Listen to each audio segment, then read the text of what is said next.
I'm gonna need my glasses for this one. All right. Did y'all ever do pen tapping back in school? Like, you do this. I'm basically a drummer. As a beginner photographer with your first camera, one of the most daunting things is to shoot in manual. Yes, I'm talking about the big M on your dial mode, the one where you have to change every single setting to get your picture right. It can be a tall task, and honestly, it can be a bit intimidating, especially if you're just starting out. I remember when I first started out years and years ago, I would not shoot on manual forever. I did every single shoot basically on auto, and that was fine. It was fine, but it wasn't until I truly learned the power of manual mode that I made the switch. And truly, once you understand how each of these settings affects your photo, you can have a very clear action plan going into every single photo shoot. And not only will it get easier to change these settings, you'll also get faster and hopefully better results. So today I'm gonna break down my 1-2-3 method on how to go from shooting auto to full manual. Let's talk about it. First, a brief lesson on camera settings. Now, the 3 camera settings that you're gonna change when you're in full manual mode are aperture, shutter speed, and ISO. Now, in order, aperture is your depth of field, which is denoted by an F number, f1.8, f2.8, f3.5, and it basically represents how much is in focus in the picture. A lower number is a more blurry background, and a higher number, f8, f16, is a less blurry background and more in focus. Shutter speed is the most self-explanatory because it literally is the speed of your shutter. The higher the number, the faster your shutter. The faster and quicker your shutter is open for. And what does that result in? Well, if you have a faster shutter speed, it means you are able to freeze motion, and with a slower shutter speed, you can add in motion blur into your images. Both are equally as effective for different use cases. And then ISO is a number that you can think of as light sensitivity or brightness. The lower the number, the less light you have going into the camera, and the higher the number, the more light you have going into the camera. But with a higher ISO, you get more image grain. That's because I like to think about ISO as artificial light, and with more artificial light that you are pumping into your image, well, then you're gonna have more artifacts and more grain and less detail and sharpness overall. Keep this in mind that the overall goal with ISO is to keep it as low as possible. Okay.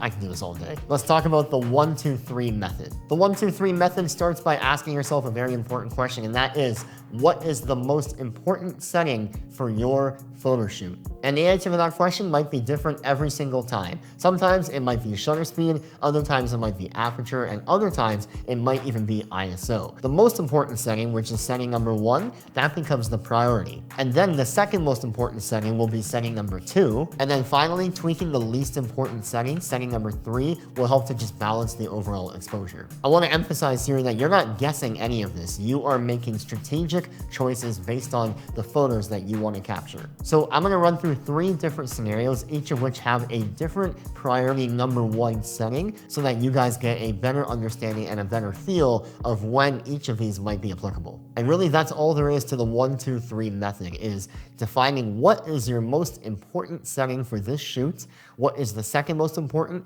and then the third most important will just help to balance the overall exposure of the image. All right, example number 1 is sports photography. Now imagine you're on a massive soccer pitch with a big telephoto lens taking pictures of your first ever soccer match. Now, what do you think is the most important setting out of aperture, shutter speed, and ISO? Odds are, for sports photography, shutter speed is going to be your number 1 priority. And most of the time, not all the time, but most of the time with sports photography, the goal is to freeze motion. So you're gonna want to choose a high shutter speed, like 1/2000th of a second, to really make sure that you're capturing and freezing that motion. Okay, awesome. We have our first setting locked in. Now, the second most important setting, in my opinion, for sports photography will be ISO. And like I mentioned earlier, the goal with ISO is to keep the number as low as possible. For this example, let's start with an ISO of 400. Okay, great. Now, setting number 3, the least important priority, is then aperture. Now, based on my shutter speed of 1/2000th of a second and my ISO of 400, I'm gonna adjust my aperture to an f-stop that will then balance out and even out the exposure of the image. Now, sometimes when you get to this third setting, you might not have enough light reaching into the camera. For example, you might set your aperture to the most wide open or lowest number and still not have enough light.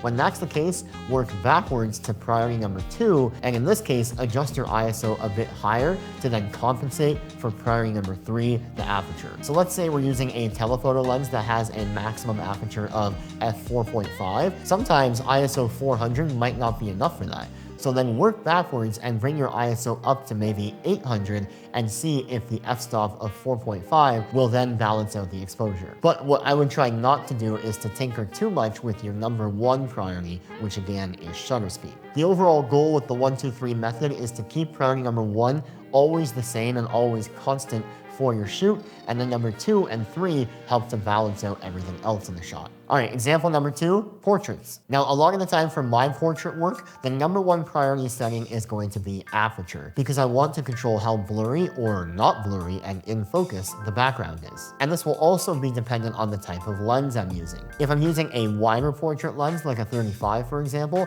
I'm gonna want a much lower f-stop, like 1.8 or 2.0, versus if I was using an 85mm portrait lens that already has some built-in compression, I can get away with f4.5 or even 5.6 and still get a very creamy background. Now, that's a lot of info and I might have already lost you, but let's simplify it for this example. Let's say we're on a regular nifty 50 lens and I want a dreamy portrait with a very low f-stop of f1.8. That's what I'm gonna set my shutter to as my number 1 priority setting. All right, great. Now my number 2 priority setting is going to be shutter speed. This is because I want a shutter speed that is fast enough to avoid any blur in the portrait. Again, this is all subjective, which is why it's very important to know what your vision and your goals are for the photo shoot. But let's assume that I want to capture and freeze this motion and have a high enough shutter speed that there isn't a lot of motion blur. So for this example, we're going to use a shutter speed of 1/250th of a second. And then last but not least, that leaves ISO, which again, I will try my best